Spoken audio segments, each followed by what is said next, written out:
Namo Pensususya Monipo. Teman-teman, kali ini mau kasih sedikit petikan yang saya dapat dari ceramah singkat Masu Seng Yen tentang supernatural power and its impact on society, ya, kekuatan gaib dan dampak pada masyarakat. Ya, pertama harus kita bedakan antara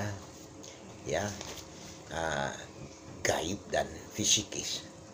Kekuatan fisikis adalah ya dari tubuh mereka, misalnya materi kan, yang diklasifikasikan sebagai fisiologis. Beberapa orang memiliki lah hal seperti itu, ya, karena bawaan kemampuannya yang sangat khusus. Nah, mungkin ini warisan, ya. Nah, kekuatan fisikis berhubungan dengan psikologi. Orang bisa pakai kekuatan pikirannya untuk gerakan materi, hal-hal fisik. Ini dinamakan kemampuan psikis, ya. Nah, kemampuan psikis dapat dilatih, tapi ini juga tergantung kepada individunya, ya. Apakah orang yang punya kemampuan itu bisa dilatih atau tidak. Beberapa guru dapat melihat secara sekilas orang ini bisa atau tidak. Tak banyak orang dapat dilatih seperti ini. Sekarang kembali ke masalah gaib. Tentu ajaran Buddha mengakui keberadaan mereka. Dalam sutra Buddhis, teori Buddhis, biografi dan dari Bhikkhu Sunyo bisa dilihat deskripsi maupun penjelasan tentang perbuatan gaib.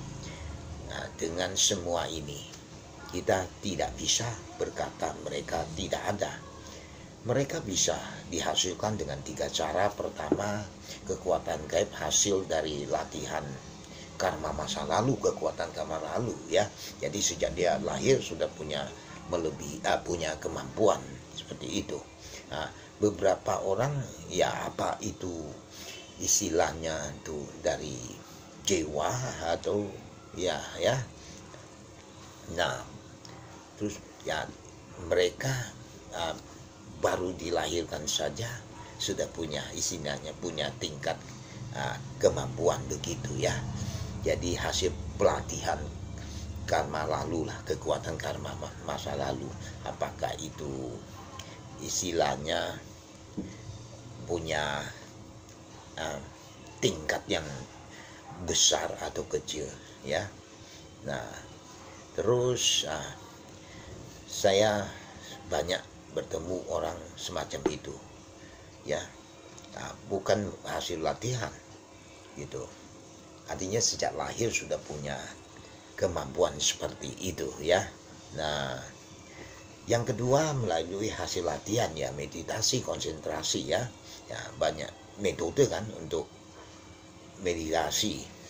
Nah, termasuk pengulangan mantra bisa, ya, atau namaskara ke Buddha, ya, yang dilakukan dengan konsentrasi yang istilah yang pelatihan extreme meditation, ya.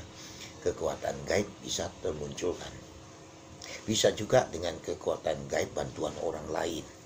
Nah, kebanyakan orang sekarang praktek kekuatan gaib dari katakan dewa, bahkan hantu yang punya kemampuan gaib, ya.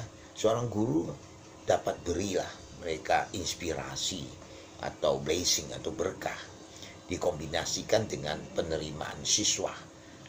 Waktu penerimaan sebagai siswanya, ya, ditentukan, dikasih pelatihan, dikombinasikan dalam pelatihannya, ya. Nah, apakah siswa dapat menerimanya, kekuatan gaib yang diberikan seorang guru, atau bisa juga gurunya udah cuek, masa bodoh atau meninggal, atau jika gurunya misalnya pikir sulitlah untuk diberikan kekuatan menurut gurunya kepada siswanya, ya. Terus apakah kekuatan gaib itu benar-benar ada gunanya atau sungguh berguna? Untuk menjawab pertanyaan ini, mereka layak dikejar apa enggak nih ilmu gaib ini? Nah, apa yang saya masukkan di sini bahwa orang yang berbeda ya tentu hasil ya, tiap orang artinya berbeda. Ketika Anda melakukan sesuatu itu namanya karma. Kita tidak mungkin kan lepas dari hukum sebab dan akibat. Maka ini kan istilahnya bertentangan dengan karma. Kemudian hal ini tak bisa terjadi. Ya, maka itu dan lagian tidak rasional. Maka orang yang punya gaib atau penggunaan kekuatan gaib ya biasanya tak akan digunakan buat bantu orang atau untuk bahkan untuk diri sendiri. Pakai kekuatan gaib di sini seseorang belum siap, misalnya contoh ya, nikahi, dibikin ya kan, dibikin supaya mau nikah sama dia. Nah, ini akan bisa terlibat dalam istilahnya semacam penipuan. Konsekuensinya ya cukup merepotkan. Ya itu seperti Anda mulai tanpa apa-apa kan, nggak ada ya kan, harus mengembalikannya suatu hari nanti.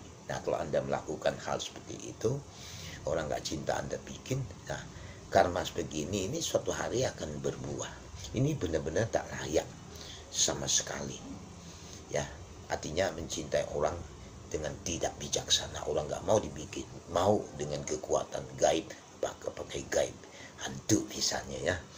Aku sering ya, saya sering pakai kiasan ya, kekuatan gaib untuk bantu orang. Misalnya nonasen ya, anda butuh bantuan gaibku ya, nah seperti kaki ya, diambil dagingnya untuk ditampalkan ke mukanya, operasi kan.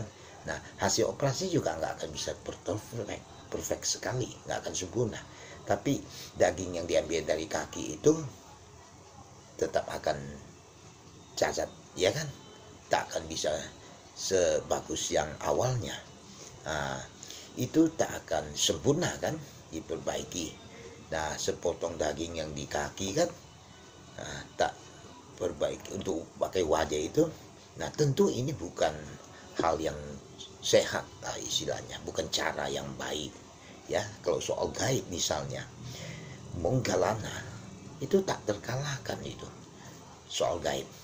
Begitu juga dengan Sakyamuni Buddha, benar-benar luas ya. Kebanyakan para arhat ya punya kekuatan gaib, tapi Buddha sendiri dalam melakukan menolong umat makhluk hampir tidak pernah pakai, tidak mau memakai ya gaib karena nggak real ya. Beberapa orang memiliki kekuatan gaib untuk mengubah misalnya ya batu jadi emas ya. Bagi mereka dengan kekuatan gaib, setelah istilahnya merubah ya, jadi batu jadi emas atau emas jadi batu karang ya, tapi setelah beberapa hari ya, bahkan ada yang lebih powerful lagi, lebih kuat, yang lebih besar goibnya, bahkan beberapa ratus tahun itu tetap hanya batu, tetap batu ya kan. Kemudian mereka bisa mengkontaknya. Nah ini semacam begini kan, laser apa istilahnya, laser melampiaskan halusinogen itu tak berubah ya, batu koral yang tetap ya, nggak mungkin akan jadi emas. Tapi kita tak dapatlah hal seperti ini ya, diandalkan, melanggar alam kan. Nah, jika dipakai seolah seperti emas misalnya, bagaimana? Nah, kan semacam penipuan, halusinasi ya kan. Nah, Buddha Sakyamuni sendiri sering melarang ya, melarang pengikut-pengikutnya mempergunakan kekuatan gaib ya. Nah, sebagai konklusinya, supernatural powers exist, but Buddhism doesn't encourage them.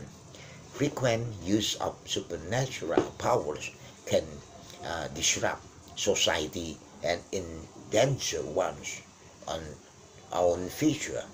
Jadi kekuatan gaib ada ya, tapi dalam Buddhism tidak mendorong mereka untuk mempergunakannya. Ya, sering menggunakan kekuatan gaib seperti itu dapat mengganggu masyarakat dan membahayakan ya kebajikan seseorang. Oke, thank you.